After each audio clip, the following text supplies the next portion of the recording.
teórico al inicio y al final es un caso que se presentó en un proyecto que tuvimos hace tiempo. Lo llamé aspectos para conexión de accionamientos de velocidad ajustable y motores eléctricos, conocidos como variadores de velocidad. Está muy enfocado a la parte de conexión entre el variador y el motor, porque sabemos que aguas arriba del variador pues también es un tema muy amplio, y ahorita como van a ver este tema también involucra diferentes problemáticas, diferentes efectos físicos que se producen.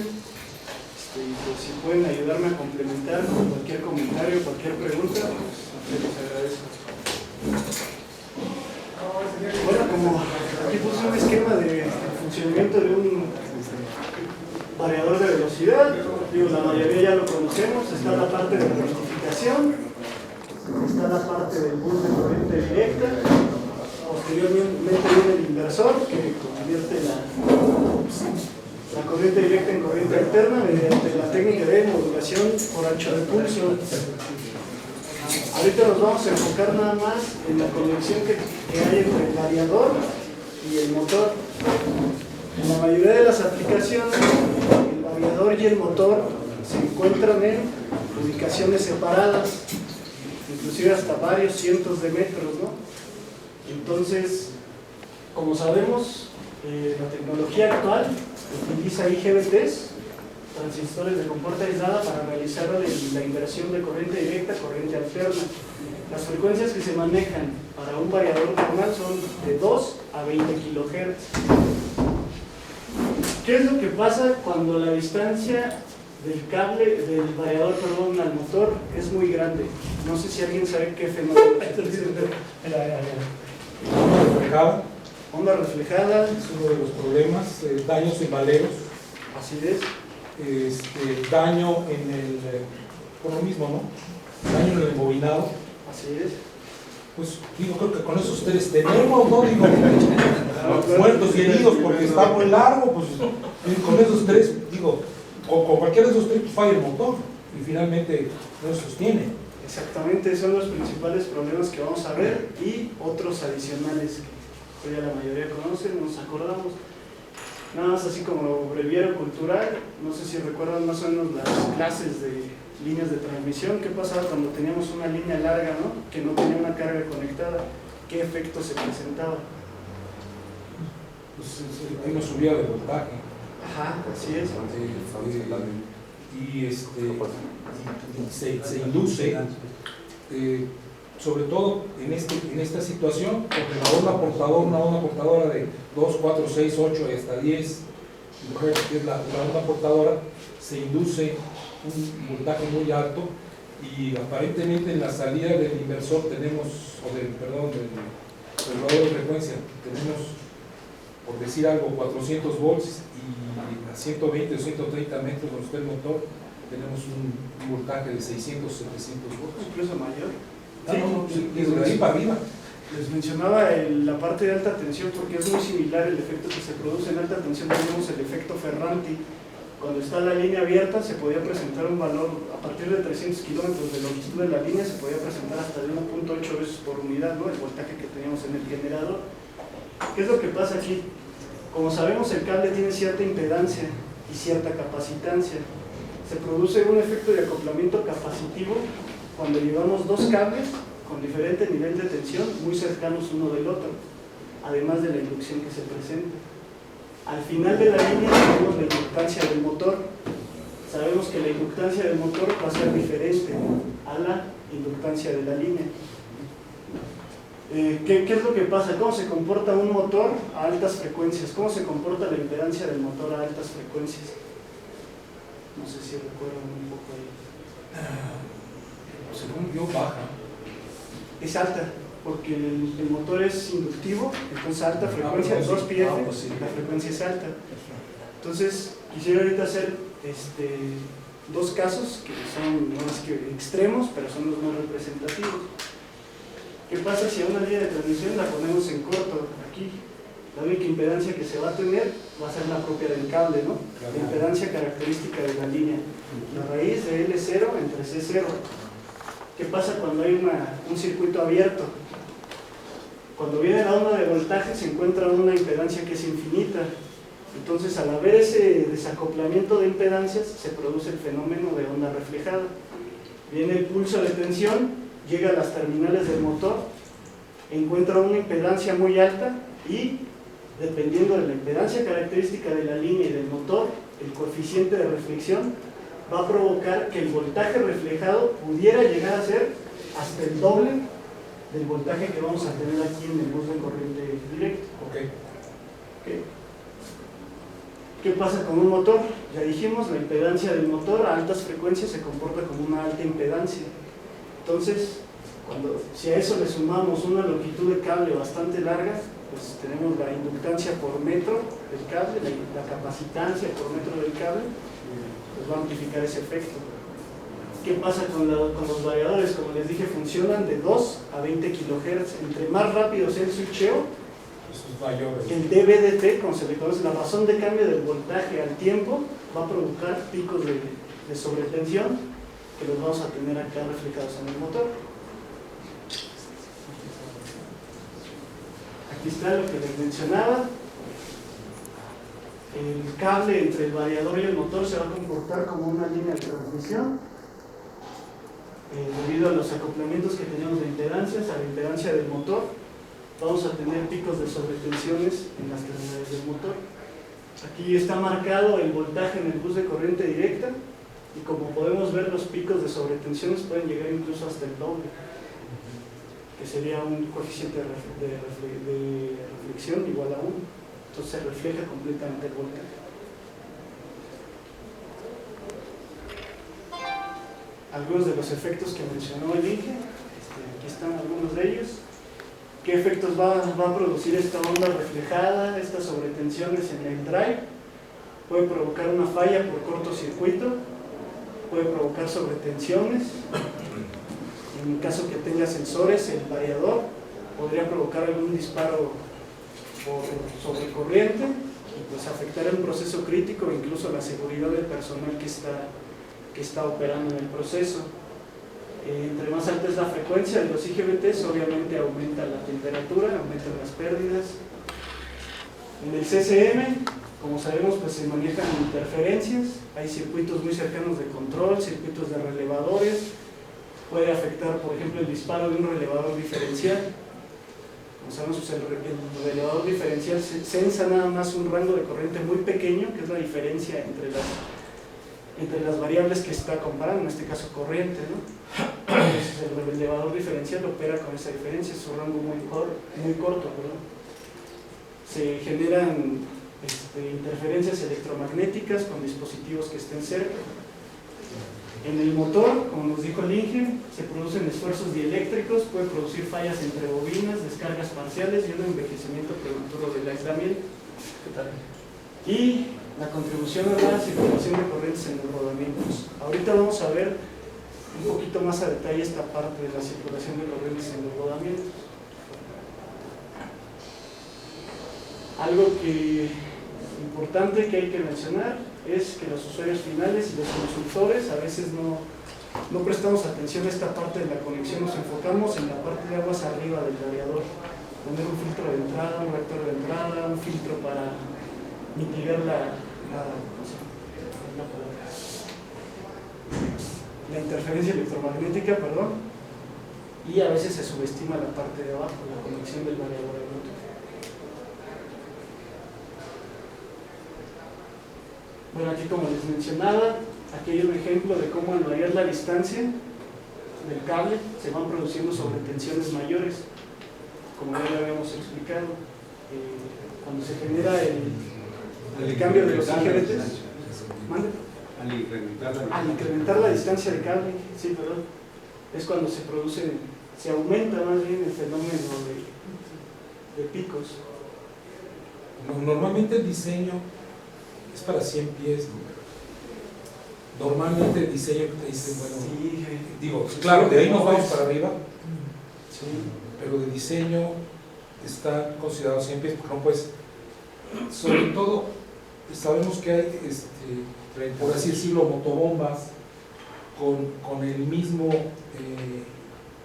regulador de frecuencia en el propio equipo, Sí. pero es raro, Sí. porque son equipos chicos.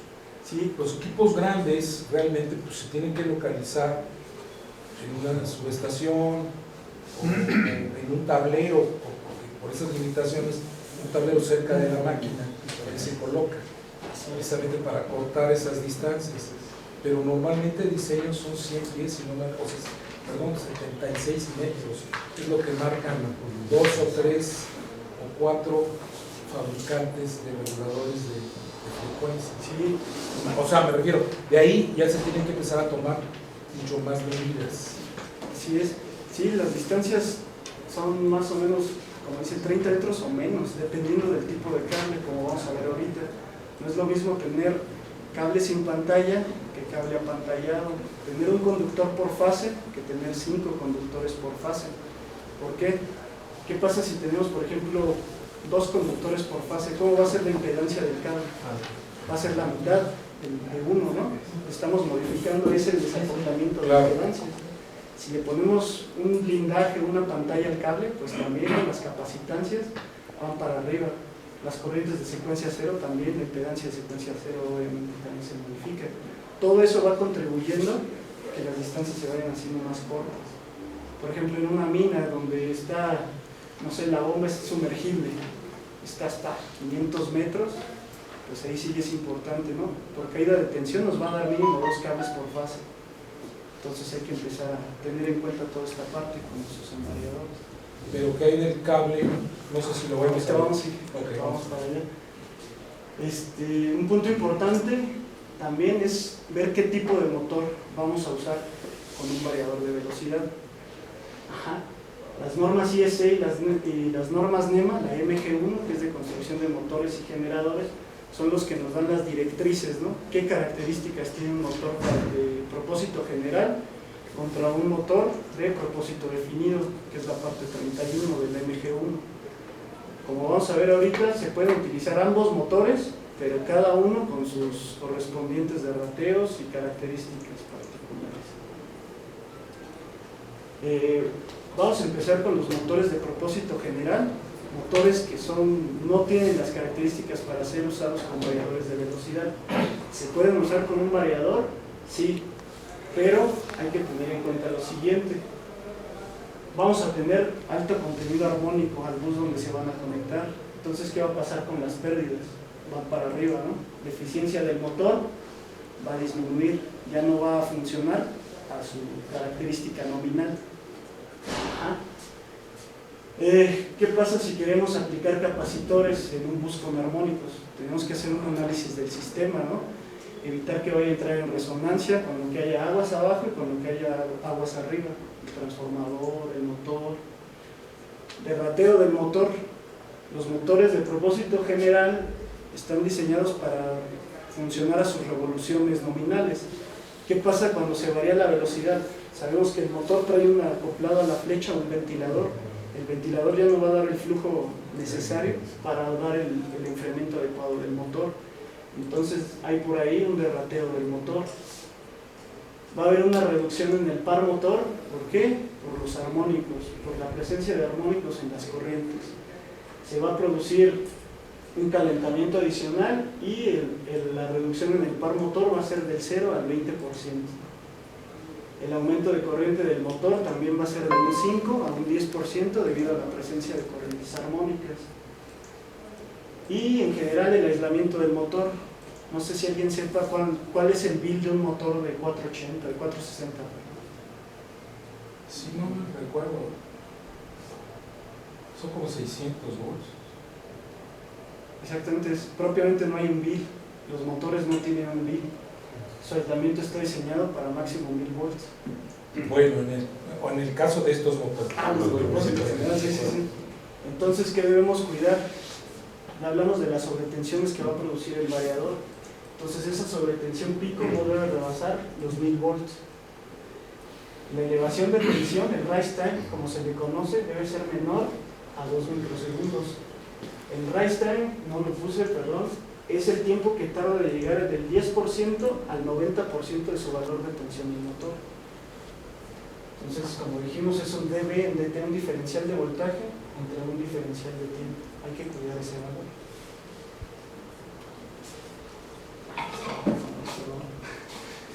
Aquí está, este es el rise time. Tenemos un diferencial de tiempo que es del 10% hasta el 90%. El voltaje pico del motor. Se tiene que cuidar este tiempo. Entre más elevada sea la frecuencia, estos DVDTs van para arriba. Las sobretensiones van para arriba. Se pudiera llegar a romper el aislamiento del motor, descargas parciales, que fue lo que vimos al inicio.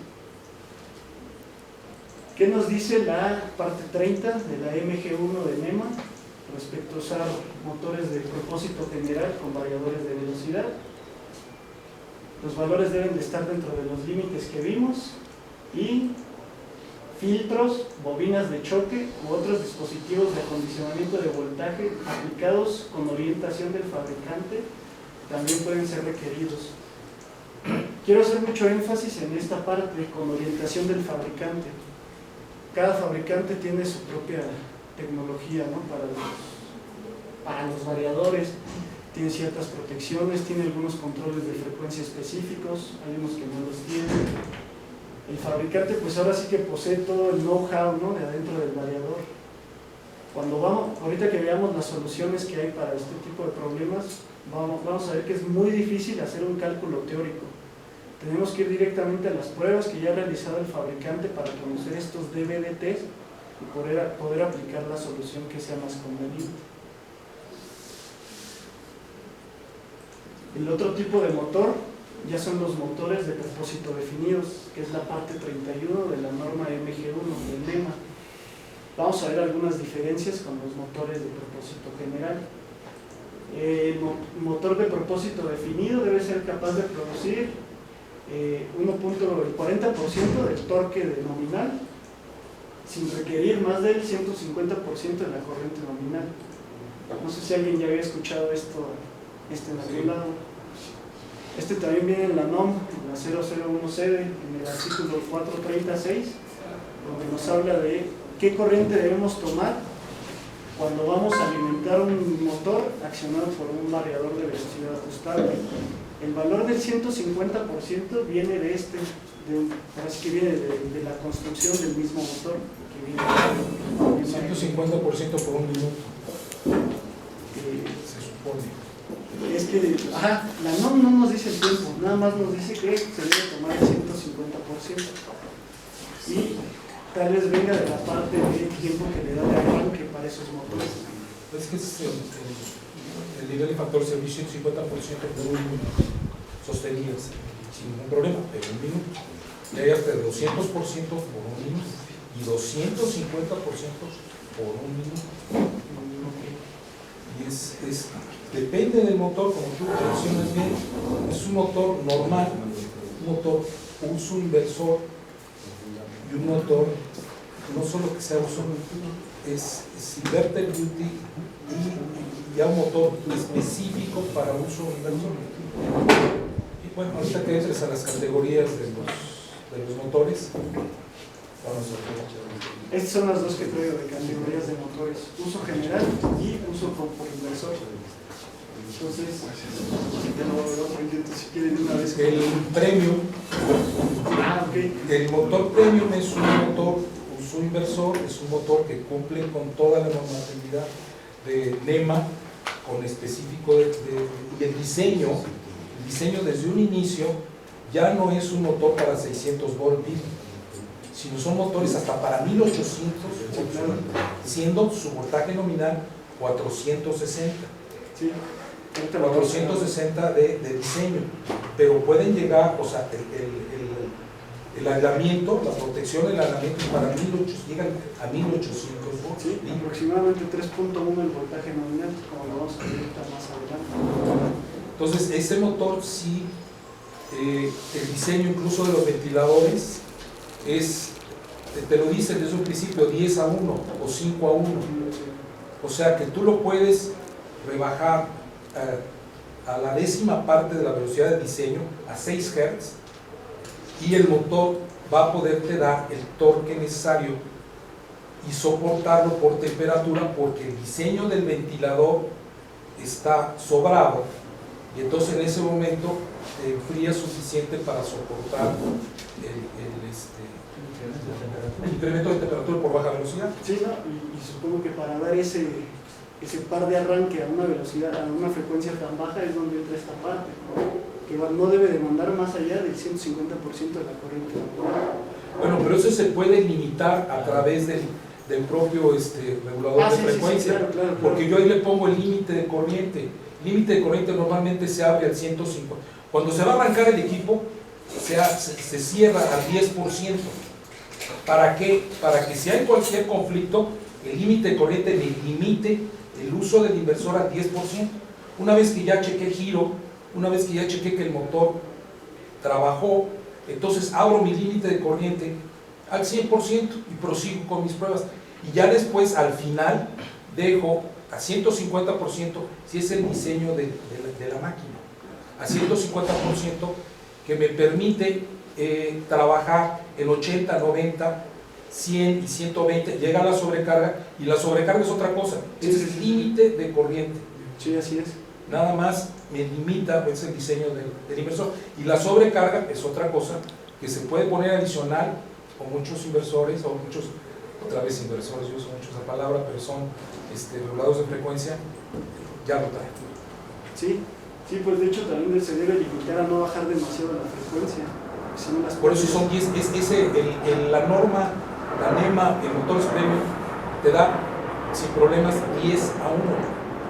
Y hay equipos que eran de Reliance que te daban 1000 a 1. O sea que le podías bajar a 0.06 de Hz y casi con motor parado y podías tú operar. Decían 1000 a 1, yo no lo podía creer, o sea, porque 0.06 de Hz se mueve una vuelta, no sé, cada media hora, ¿no? Una cosa así. Pero sin embargo, así lo venían en la placa, 1000 a 1. Normalmente NEMA maneja 10 a 1, o sea, el lograr bajar y los motores premium. No me ha tocado ver así uno de 1000 a 1. Puedo traer una placa de uno de ellos. Sí, estaría bastante bien. Bueno, también, como vimos en los motores de propósito general, la NEMA nos dice que el uso de reactores de línea o filtros para supresión de picos de voltaje de inversores son aceptables, pero nos recalca otra vez, se debe consultar al fabricante para la correcta selección de este filtro. ¿Pero a quién le consultas? ¿Al fabricante del motor? No, al fabricante del variador. Del variador. Sí, así es. Pero el que va a sufrir va a ser el motor, no el variador. Sí, pero es más fácil, ahora sí que mitigar el efecto de las sobretensiones viéndolo desde el punto de vista del inversor que viéndolo del motor, ¿no? Porque la mitigación viene, como vamos a ver ahorita, y como dice aquí, por medio de filtros. El filtro es una de las opciones. Entonces el filtro va a ir en función de la frecuencia, va a ir en función de la longitud del cable. Es por eso que se debe contactar, pero al fabricante del variador. Ok. Bueno, generalmente es que lo que normalmente usan ya son terminadores. Ah, sí. Esos terminadores ya los colocas hasta el motor, colocas terminador y tiene un rango, incluso distancia. Están conectadas en la misma caja de conexiones. Pero por ejemplo en una bomba sumergible no se puede usar un terminador. Bueno, dependiendo qué tipo de terminador. Sí, exacto. Hay varias cosas, pero de todos modos mitigas. Ah, no, claro, sí es una de las soluciones. Pero por ejemplo habría que ver bien el gabinete del terminador. Dependiendo del ambiente donde esté el motor, ¿no? Capaz que el terminador no es para instalación en ambientes, no sé, explosivos. Ahora, ahí la situación es que suben el aislamiento del motor. Ajá. A 800 volts. Pues, lo seguimos. Sí. Vamos a seguir. Bueno, hablando ya propiamente de la parte del voltaje, los motores para uso con variador está diseñado su aislamiento, como dice el ingeniero, para soportar un voltaje pico de hasta 3.1 veces el voltaje nominal. Si el motor es de 460, pues nos podemos ir a más de 1000 volts que está diseñado el aislamiento. justamente porque ya toma en consideración todos estos picos de sobretensión que se pueden producir.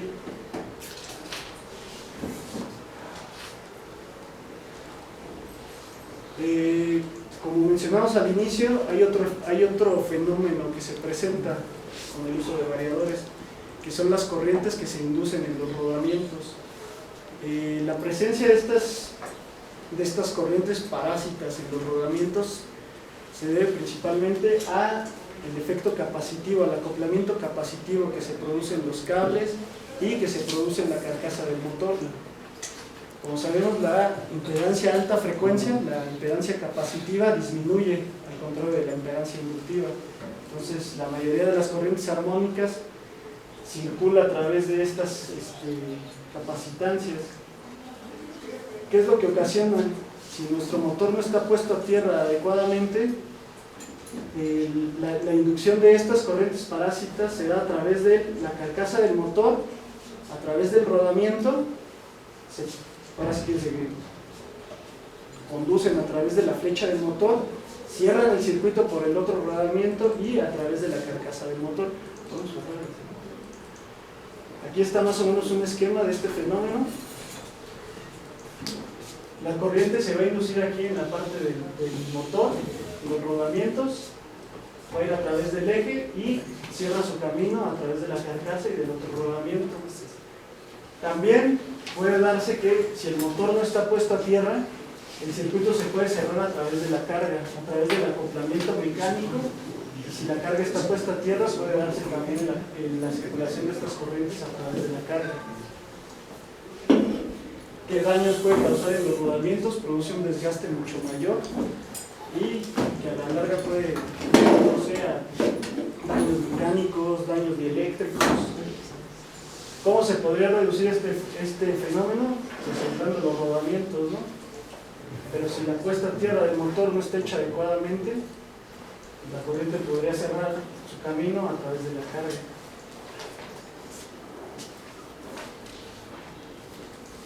¿Cuáles son algunas medidas preventivas? Una de ellas es mediante software. El fenómeno de la onda reflejada, como vimos, depende también de la frecuencia de switcheo de los IGBTs.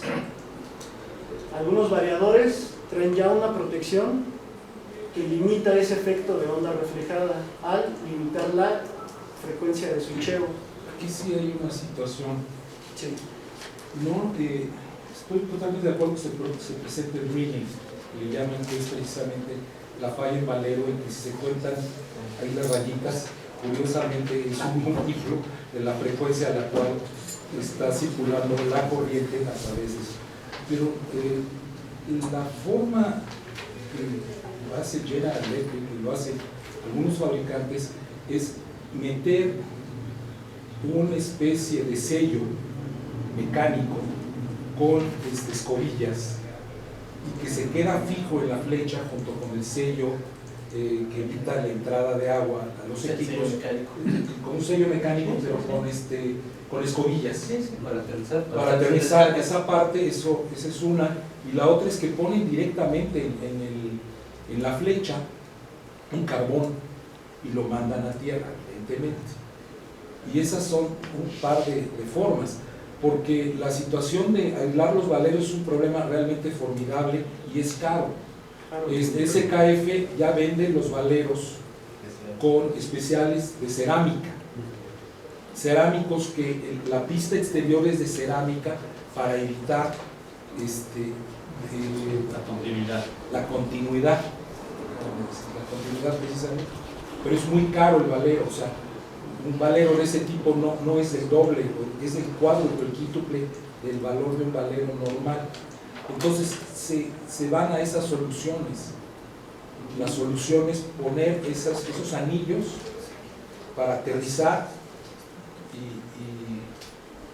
incluso hay grasa conductora, o si no la quieres conductora, aislante, que también rellenas. Es que los problemas, cuando tienes 1, 2 o 3 reguladores, no es tanto problema, pero cuando tienes 80 o 90, si no ya pesa más. Las complicaciones, sí, ves un problema en uno y dices, bueno, vamos a arreglar todos, pero no todos presentan la misma problemática. Y a la hora de meter los centavos dices, oye, pues no jales, esto está. Entonces, lo más conveniente si van a usar un regulador de frecuencia es meter el mejor motor posible, porque lo que se van a ahorrar con el uso de regulación de velocidad en una bomba es 40 o 50% de energía. No, sí, me imagino. Pues es donde se tienen más ahorros, en bombas, en ventiladores, es donde se presenta el mayor ahorro. Y eso es nada más por energía.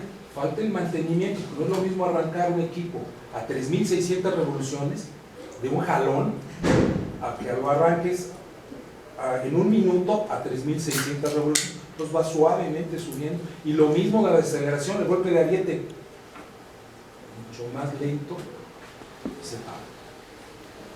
Sí, desconocía esa parte de poner a tierra la flecha a través del carbón. Ahora no sé si, pero pensándolo así nada más, cuando se desgasta mucho el carbón no se producirá una tensión de la flecha hacia el carbón. No hace tanto... Normalmente el carbón tiene un tiempo de vida, sí. Y el carbón está externo, no está interno, lo puedes ver y analizar. Lo mismo el anillo que te comento, el anillo lo metes en la flecha y también ves las escobillitas que trae alrededor, o sea, es cobre, que trae alrededor y que giran, más bien están estáticas. Si tú amarras perfectamente bien ese anillo a tu flecha, incluso viene diseñado para que lo puedas fijar a la carcasa de cualquier motor, digo, en teoría. Y entonces ya con eso tú estás observando que por ahí se está drenando, o dices, bueno, es un hecho que por ahí está drenando, ¿no? Porque está conectado. Entonces bueno, síguele. Síguele. No, le agradezco mucho. No hay de qué. Desconocía un poco. Les mencionaba sobre la protección de software. El variador trae una especie de regulación de la frecuencia de switcheo que evita hasta cierto punto que se superimpongan las ondas reflejadas. O sea, que le da espacio para que el primer pulso llegue y que no alcance, digamos, a reflejarse cuando ya venga el otro pulso. Algunos lo traen, pero ¿qué desventaja tiene? Es para frecuencias muy bajas. Lo manejan más o menos máximo hasta los 6 Hz. Si se quiere llevar el variador hasta 8 Hz, pues ya no es una opción viable encontrar por medio de la función de control de frecuencia. Otra de las medidas preventivas es colocar reactores. Como sabemos cómo se comporta una inductancia ante un cambio súbito de corriente, pues hace que se decremente un poco el voltaje, el voltaje reflejado, el pico que se va a presentar en el motor. ¿Qué desventajas tiene? Pues que va a introducir una caída de tensión. Entonces, como lo mencionábamos, no sabemos de qué valor vaya a ser, pero pudiera llevarnos a usar más cables por fase y tener todavía más desacoplamiento de impedancias. Una de las soluciones más prácticas es el uso de filtros de VDT. Como mencionamos, el problema principal es la razón de cambio del voltaje contra el tiempo, ¿no? En el switcheo de los IGBTs. ¿Qué es lo que hace un filtro de VDT? Consiste principalmente de resistencias, capacitancias e inductancias. Lo que hace es reducir esos picos de sobretensión que se pueden producir desde el inversor. Entonces ya los picos pues ya llegan más atenuados hasta el motor. Ya son menos picos. Son menos picos. Todavía hay. ¿Qué implica también? Como son resistencias, son inductancias, pues tenemos ahí pérdidas, ¿no? Si no se elige bien también, si no se consulta aquí al fabricante, el fabricante publica tablas para el uso de estos filtros, dependiendo del tipo de cable, si es blindado, si es no blindado, cuántos cables por fase, también va a ir en función a nuestro filtro de esos parámetros. Y la solución que casi no falla pues es un filtro senoidal. Es una de las soluciones más costosas que hay, pero nos permite incrementar la longitud de los cables ya más allá de 500 metros, 300 metros. Es un filtro activo que lo que hace es producir una onda senoidal, por lo tanto ya no hay picos en el motor. Pero, ¿dónde lo colocan ese filtro? Generalmente junto al variador, a la salida del variador. Por lo mismo que es un filtro que físicamente sus dimensiones son grandes, se va a colocar cerca del variador. Y bueno, ahorita vamos a ver un caso de estudio y va a que tal vez se aclare un poco más mi punto, el uso de un filtro senoidal. Cable para variador. Como mencionamos, pues hay muchos fenómenos que se presentan en la conexión entre el inversor y el motor. Entonces los fabricantes pues desarrollan ciertas tecnologías para tratar de mitigar estos efectos. Los que ya, creo que la mayoría ya conocen el cable para variador. Los conductores de fase están en un arreglo simétrico. Se tienen 3 conductores de tierra a fin de reducir ese acoplamiento de impedancias. Estos cables van trenzados, pues que todos dentro del cable. Tiene una cubierta de aluminio corrugada. Hay cubiertas también de acero, pero se usa el aluminio por ser de menor impedancia, dar un camino de menor impedancia para en caso de una falla. Si se usara una cubierta de acero o una cubierta magnética, pues se van a modificar las impedancias. Es por eso que se prefiere usar el aluminio. O sea que usar tubo conduit y trenzar cables con la tierra, con una sola tierra. Estoy de acuerdo, el cable de 3 tierras es una solución, pero de utilizar, ahí tienes 2 ventajas, que no, la radiofrecuencia o lo que fuere con el tubo conduit se acaba, porque es un tubo conduit de acero pared gruesa y aterrizado, y trenzas el cableado y metes la tierra y buscas que tu cable sea no de un voltaje nominal, o sea, debe de ser 1200 volts mínimo. Así es. Por los 1000 volts es el que ya fabrica. Bueno, pero ese es un cable muy caro y que también en ciertos lugares te lo tienes que manejar con pura charola, porque si no, si lo metes en un tubo, pues se te va al cielo la situación. La ventaja que tenemos con el cable, digamos ya de fábrica, que ya viene el arreglo simétrico, es justamente eso, que a todo lo largo del cable se mantiene la simetría de los cables, se mantiene la distancia con los cables de tierra, los cables de fase. Esa es una de las ventajas que se tienen.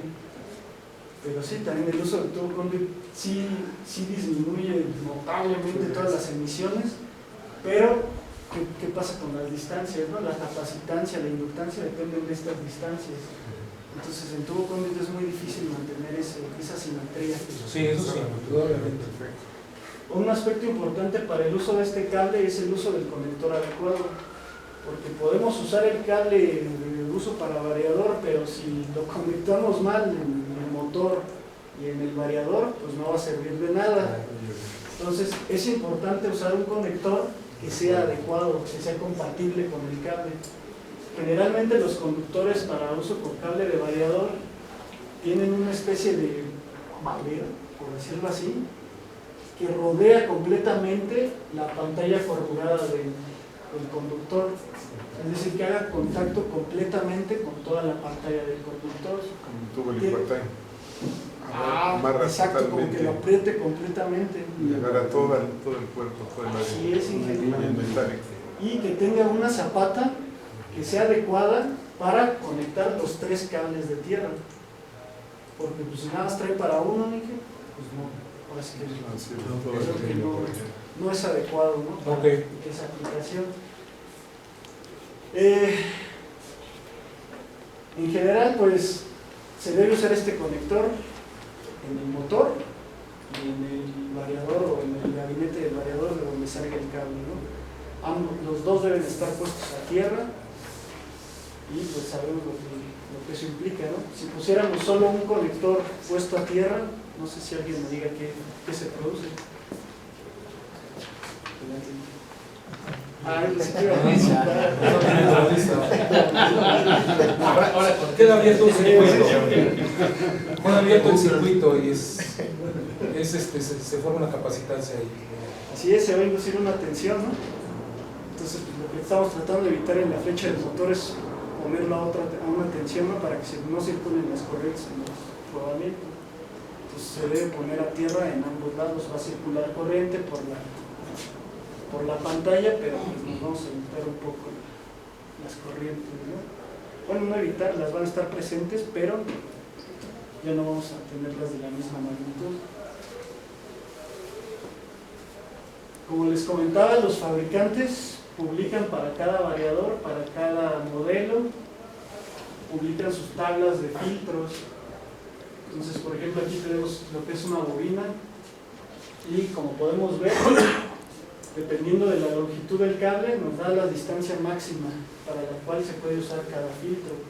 Y también depende, aquí está, longitud máxima del cable del motor no blindado, ¿no? Cuando usamos cable no blindado, cable normal. Hay tablas también para cable blindado.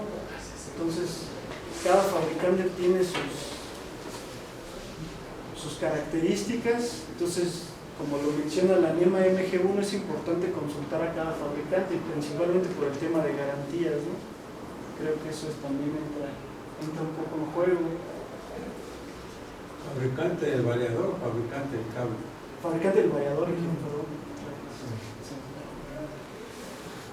Algo que, un pequeño caso de estudio, tenemos una subestación prefabricada para una mina. Así les platico a grandes rasgos para los que no estén muy familiarizados con una subestación prefabricada. El objetivo de estas subestaciones, por ejemplo en las minas, es una vez que se termina de explotar una sección de la mina, nos podemos llevar toda la subestación completa hasta otro lado y nada más la ponemos y cableamos otra vez. Ese es el principal objetivo de estas subestaciones prefabricadas. Llevan sistemas como aire acondicionado, por supuesto, sistemas de presurización en ambientes donde hay mucho polvo para mantener el polvo afuera, detección de incendios, sistemas de nidificación cuando hay ambientes muy polvosos, llevan sistemas de nidificación, y cada metro cuadrado de subestación pues, es importante cuidar por cuestiones de costo. Entonces, para este caso teníamos aproximadamente como 80 variadores en 4 CCMs. Cuando el cliente dio su especificación, no tenía todavía las longitudes de cables ni qué tipo de cable iba a usar. Entonces su especificación venía, pues yo pienso que un poco faltante de esos datos. Entonces pidió puros filtros de DDT. Se hizo el layout, el arreglo de equipo. Como les digo, no se pueden dejar espacios de sobra porque pues, todo cuesta, ¿no? El costo es muy alto de este tipo de subestaciones. Entonces pues, los SM se diseñaron con los espacios para un filtro de DDT. Es un filtro que ocupaba más o menos el espacio de 3-4 silletas aprox. ¿Qué es lo que pasó ya cuando el cliente dio las longitudes de cables? Había unas de hasta 750 metros, uso de cable apantallado. Llevamos hasta 5 cables por fase. ¿Y qué problema se presentó? Calentamiento en las terminales del motor. Sobretensiones de 1100 volts. Entonces, pues, como les mencioné hace rato, los calentamientos llegaban inclusive en el filtro hasta, creo que 94, 96 grados. Las sobretensiones, pues también en el motor se midió y ya sabemos que a pesar de que eran cables para valedor, pues ya 1100 ya estamos estresando un poco el aislamiento. Se hizo el análisis y pues resultó que la solución óptima era poner filtros senoidales. ¿Cuál era la bronca de poner filtros senoidales? Que costaban casi más que el variador. Se necesitaba otra sección de CCM para un solo filtro y ese espacio que no teníamos. Entonces, pues lo que se hizo fue analizar caso por caso de cada potencia de motor. Se juntó el fabricante de filtros, el fabricante de los drives, y se diseñó una solución por medio de uso de filtros en paralelo, filtros de DDT en paralelo, para tratar de igualar la impedancia que íbamos a tener de la carga con la impedancia del cable, la impedancia característica, a manera de no tener que disminuir el fenómeno de onda reflejada acoplando las impedancias. Esa fue la solución más óptima para el espacio. Lo ideal hubiera sido poner los filtros senoidales desde el inicio, pero tal vez se subestimó esa parte, ¿no? La conexión del secundario del variador, por decirlo así, y el motor. Entonces, pues ya en ocasiones es muy difícil solucionar uno de estos fenómenos, ya que ya está hecho, ¿sí?, el proyecto. Una pregunta que, Sí. con relación a las características del envolvente de la subestación. Sí. Por lo que veo, son esos 750 metros de dónde son del motor a la subestación. Sí. O sea, los circuitos alimentadores a los motores, ¿verdad? Significa que está retirada digamos, esta subestación de algún túnel, de algún punto de acceso a la ¿cómo se llama? La mina. Está en la parte superficial. Supongo yo que está en la parte superficial. Sí, es un cielo abierto. No hay posibilidades ahí de que llegue alguna nube de gas del sur o algún polvo combustible, de acuerdo pues a los estudios también de aires o de vientos dominantes. Sí, claro que sí. De hecho, esta subestación tenía un sistema de presión positiva. Entonces, pues así que el polvo no entraba, ¿no? Tenía también un sistema de extracción, pero para evitar el ingreso de polvos se tenía presión positiva. Y se tenía un sistema de humidificación. Fuera de esta subestación, incluyeron algunas características como sellos a prueba de explosión, sí, a la salida y a la llegada. De hecho, este es un genérico, ¿no? Ajá. Pero la subestación, los transformadores estaban de este lado. Entonces teníamos los muros de contención para cada transformador, igual con su altura respectiva, para evitar proyectiles, para evitar todo. Ajá. En la parte de sellos de la entrada de cable, también inicialmente el cliente tenía sellos Rostec, pues ya cuando vio el precio vio que no era viable. Ajá. Entonces lo que se hizo fue utilizar conectores glándula para el ingreso de los cables a la subestación, para el ingreso nada más, no para la conexión de la cable. Entonces con eso también se trató de evitar el ingreso, polvos, roedores también, todo esto. Igual en la llegada de los motores. Sí. Allá sí, pues la instalación allá sí debe de ser más apegada pues a los requisitos del área, ¿no? Sí, bueno, sí se deben tomar, inclusive el recubrimiento de la pintura pues fue especial, el proceso de pulido también, se cuidó mucho. Como esta subestación se construyen por módulos, este es por ejemplo el container, ¿no? Entonces al momento de unirlos se cuida muy bien la unión para que no haya filtraciones de agua, todo tiene que quedar Bien sellado. Así es. Bueno, lo más que se puede. Así es. Bueno, el área de baterías, pues consideró un área clasificada también. Así es, como lo marca la norma. Así es, clase 1, división 2, me parece, no recuerdo bien. Pero pues su extractor, motor a prueba de explosión, sus sellos EIS, la lamparita, el apagador, todo. Sí, de hecho, también lleva un sistema de lavaojos como seguridad. Entonces ya hay una norma ANSI, la acepta, nos dice no dónde debe estar el lavaojos, debe estar en un camino accesible, debe estar cerca. Entonces se cuidó toda esa parte. Las aplicaciones de todos los motores eran de alto par, ¿verdad? Por ser no sé, no recuerdo, la verdad, si todos eran de alto a lo par. mejor puedes incluir Eran para muchas bandas. calentamiento. Sí. Eran para bandas de transportadoras, las transportadoras es la que llevaba a mineral. Sí, Era mucha banda de transportadoras. Exacto. para mover la banda. Pero normalmente para mover la banda necesitas un reductor. No puedes meter el motor directamente acoplado y el reductor te multiplica el par. 5, 6, 7, depende. Si es 3 a 1, 2 a 1. Entonces lo que haces es que bajas las revoluciones del motor. Un motor con menos revoluciones tiene más par. Y metes un reductor. El reductor te da 3 a 1, 4 a 1, 5 a 1. De acuerdo a lo que requieras. Con eso multiplicas. No requieres un motor, digamos, de NEMA C o NEMA D o NEMA E, que son los de alto par. Ya un motor normal B, o sea, todo lo que entra dentro de los motores premium que los tiene NEMA C, categorizan un solo par estándar. Claro que lo puedes pedir, pero ya es una fabricación muy especial. El reductor supongo que es mecánico. El reductor es mecánico, sí, sobre todo por lo que menciona, ¿no? Un transportador requiere mucho par, sí, estoy de acuerdo, porque se puede atascar. Entonces lo que hacen es que meten los reductores. O sea, digo, de hecho lo tienen que meter. El reductor, el motorreductor, es el motor, el reductor, y por cada relación, por cada uno que subes, por ejemplo, dices 1 a 1.1 o a 1.2 o 1 a 5 o a 5.3, de acuerdo a la tabla de AGMA, son los reductores. Entonces, ese es el multiplicador directo del par del motor.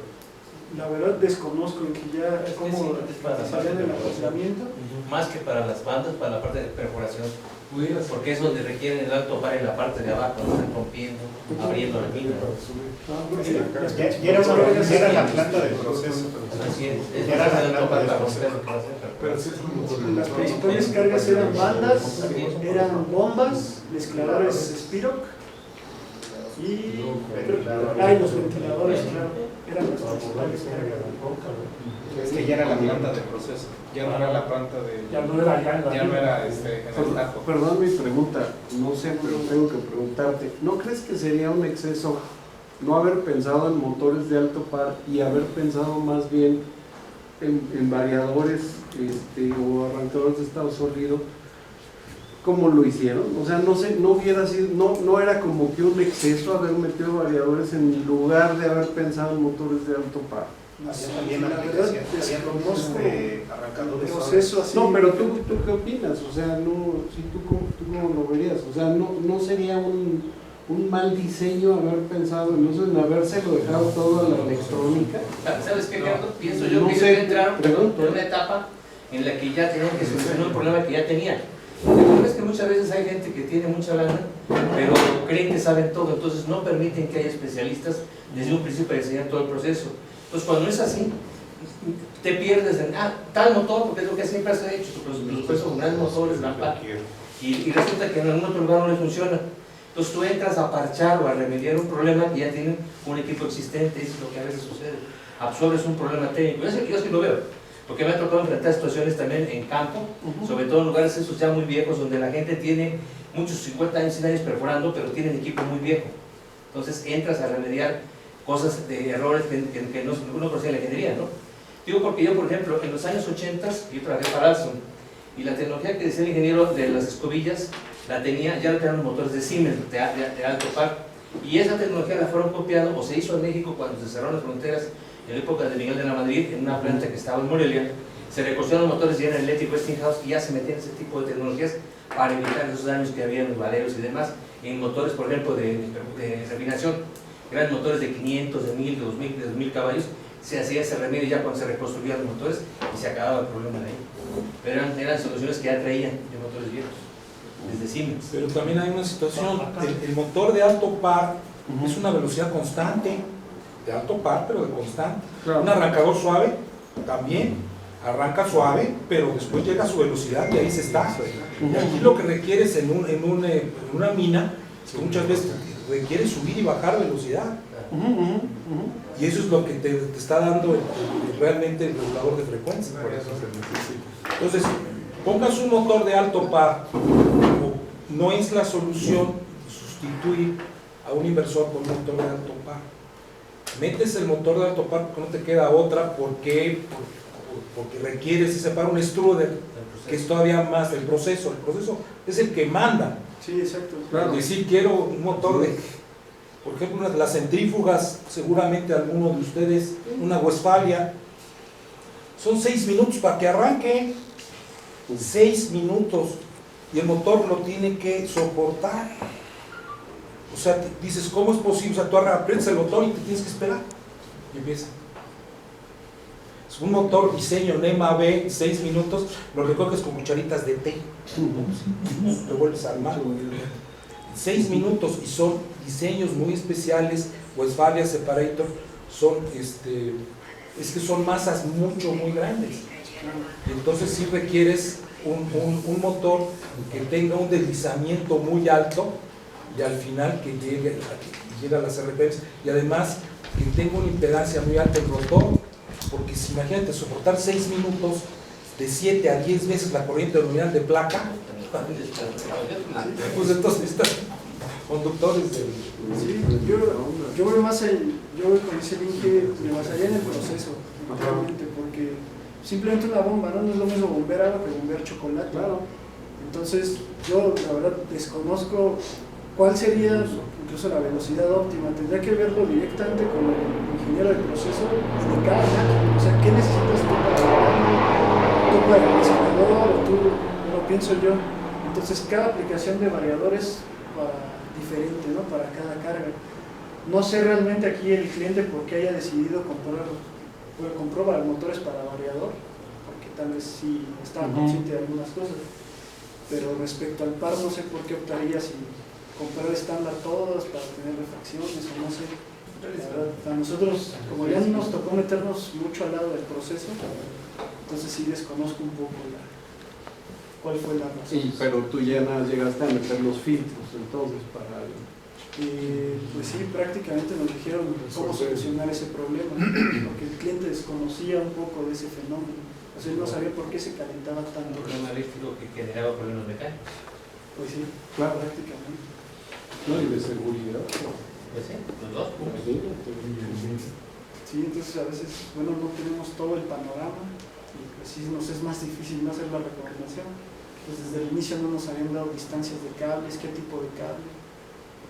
Entonces ya hasta que lo tenían fue cuando nos dieron la información, fue cuando nosotros tal vez... Porque probablemente, me refiero, están analizando si fue una solución óptima o no. O sea, si lo óptimo hubiera... No fue óptima. No fue Lo óptimo era el filtro senoidal, como les había comentado. Para esas distancias de cables, esa era la solución óptima. Desafortunadamente, pues 80 secciones de CCM nos iba a salir casi la mitad de esa subestación. Entonces se buscó una solución económica, práctica, ¿Qué fue? inclusive el aire acondicionado. O sea, se tuvieron que cambiar los ajustes de aire acondicionado por todo el calor adicional que iban a proporcionar los filtros, el aumento del filtro en paralelo. Cambió todos los ajustes del aire. O sea, pudiera ser que el aire no hubiera dado, y entonces cambiar todo el aire también. Entonces sí fue algo que sí se analizó ahí mucho. Hay un proveedor en particular, perdón, que creo que quería mantener baja. Adelante, Comenta seguir esa pregunta. con relación al container, ¿hay algún fabricante en especial o cómo hicieron este envolvente? Hay fabricantes especializados en este se hizo con ayuda de un proveedor americano que se llama Emercom. Entonces él ya tiene experiencia para hacer este tipo de subestaciones, tiene las disciplinas requeridas para hacer este tipo de subestaciones, porque hay todo un cálculo estructural. O sea, todos estos pues, nos mandaron la memoria de cálculo, nosotros no la revisamos, la revisó otra persona especializada. El cálculo de HVAC, cómo interactúan todos los sistemas, ¿no? Por ejemplo, el HVAC con la presurización, o sea, todo eso lo hicieron cada quien, los especialistas, digamos así. ¿Qué tanto nivel de regulación requería? O sea, el uso del regulador de frecuencia, ¿pero qué tanta precisión requerían? ¿Era muy necesaria? No eran, hay procesos que son muy... Nada más, digo, te lo especificaron. No te digo que tú lo tienes que saber de memoria. Te dijeron, ¿sabes que este sí necesita que tenga retroalimentación tacométrica o retroalimentación de velocidad?